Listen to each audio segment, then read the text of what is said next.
Ito po ang ating McLaren Quest umbrella stroller. So, denim style po siya. Limited edition. Okay.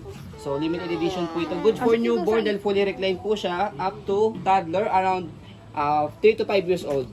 For example, yan yung baby po namin. Turning 4 years old po siya. Ang weight niya is around 12 to 13 kg. So, kayang-kaya pa siya. Okay? Already washed and ready to use na po ito. Wala siyang faded, wala siyang discoloration. Ang ganda ng design niya, ng color niya. Denim na denim. Pamporma. Pang jeans. Kung naka-jeans kayo, yan, pang-forma rin siya. Okay? So, ito po yung details po niya 1 by 1. Unahin natin yung kanyang canopy. Ayan. So, lockable po siya sa side para mag-fit. So, kung i-fold nyo po siya, angat nyo lang po itong lock niya. Okay? And then, meron siyang extended canopy rito. Ah, meron pa pala. Ayan. Hindi na kita si Anaya. Para pwede siyang full canopy. Ang dami palang features niyan. Yes, ayan. Okay? So, next natin, ito yung kanyang pagkakaupo. As you can see, upong-upo siya. And then next natin, okay na baby, thank you. Salamat. Sa leg rest niya, adjustable po ito. Angat nyo lang po ito and then push nyo po ito forward. Ayan. Para I mean backward ito. Backward. Ayan. Para mag-lock po siya. Para ma-extend yung kanyang canopy. Ayan. Tapos higa natin. So sa paghiga po sa kanya dito sa likod Leather pa. pakita natin to. Pe-press nyo lang po ito and then pull down. Yan, yung pinakasagad niya. Ang haba. Naya, saan ka ba? Pasok agad ano. So ayan siya, ang haba niya, di ba? And then 5 harness po siya, safe na safe si baby. Belt lock, wala po siyang putol. Yan, heavy duty yung kanyang belt lock. Ay, dali, ka. Teka lang, sakit yung daliri ko, ayan.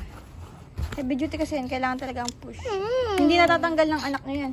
Yan, okay? Ang ganda ng quality ng harness. Oh, diba? So, Nasa 15K yan. next natin yung kanyang footrest, pati yung kanyang gulong sa harapan.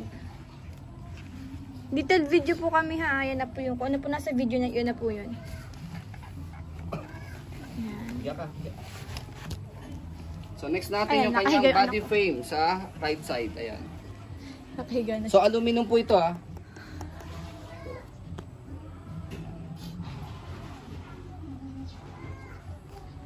Madina to i-wash, di ba? Sa likod, ayan. So meron siyang pocket dito. Pwede kayo maglagay ng wipes. Ayan, tissue.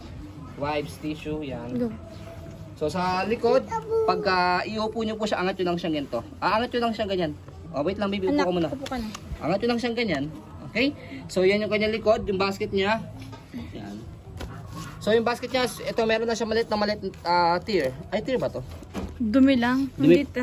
Ay, tier. Ito, Tier. maliit lang siya. Yan lang. Not big deal naman yan. Okay? Okay? So next natin sa stopper niya ito. Isang tapak lang dyan. Ayan, stopper. Tapos angat nyo lang po siya para mag-go. Yan. Okay? So kabilang side ng body frame. Malapit ang video na po yun So, as a pre-love stroller, so, normal naman po ang merong minimal scratch. Okay? But this is clean, wash, and ready to use na po. Ayan. Okay? Hindi naman siya dugyot. Less hassle na po sa inyo kapag binili nyo po siya, gagamitin nyo na lang po. So, stroll na muna natin bago natin po siya i-fold. Ayan. To make it sure na ma-check nyo po yung kanyang mechanism na wala siyang issue. Ayan. Smooth na smooth pa siya. Sa handle, check natin kung meron siyang tear. Ayan. Wala naman. Okay? So, next natin sa pag-fold. Okay na, Nayo. Thank you. Wala rin stain, di ba, Daddy? Yes, wala siyang stain. Okay, thank you. So, sa pag-fold po sa kanya, fold lang natin to. Unisex pa ang color. Then, So, sa pag-fold po sa kanya, yan, pwede nyo muna i-stopper muna siya para hindi siya gumalaw. Tapos, angat nyo lang po ito. Yan, angat nyo lang po siya. wait lang, nak. Wait lang yan. Pag naangat nyo na po ito, tapakan nyo po itong color block. Ayan. Tapos, fold nyo po siya paharap. Yan. Yan, okay? Tapos, meron siyang lock dito sa gilid. Automatic yan. So, ganyan po siya kapag naka-fold. Yan. So, pwede nyo po siyang buhatin dito, sa shoulder. Mailang kilo kaya yan? So, yan yung use niya. Ang weight po nito around 5 to 6 kg. Lightweight. Yan, lightweight lang po ito. Okay? So, pwede nyo rin naman po siyang hilahin.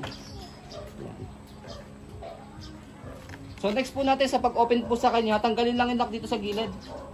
Tapos bubukan nyo lang po siya. And then, tapakan nyo po itong color red para Wait mag-fit lang na. siya. Ayan. So, ayan, ready to use na po siya.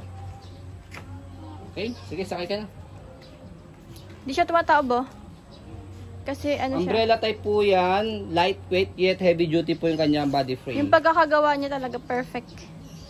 Okay So, na. ayan po, as you can see, very details po kami sa aking pong pag-video. Kasi po ang aming shop policy, no refund exchange, what you see is what you get. So, yun po, maraming salamat. Have a nice day and God bless po.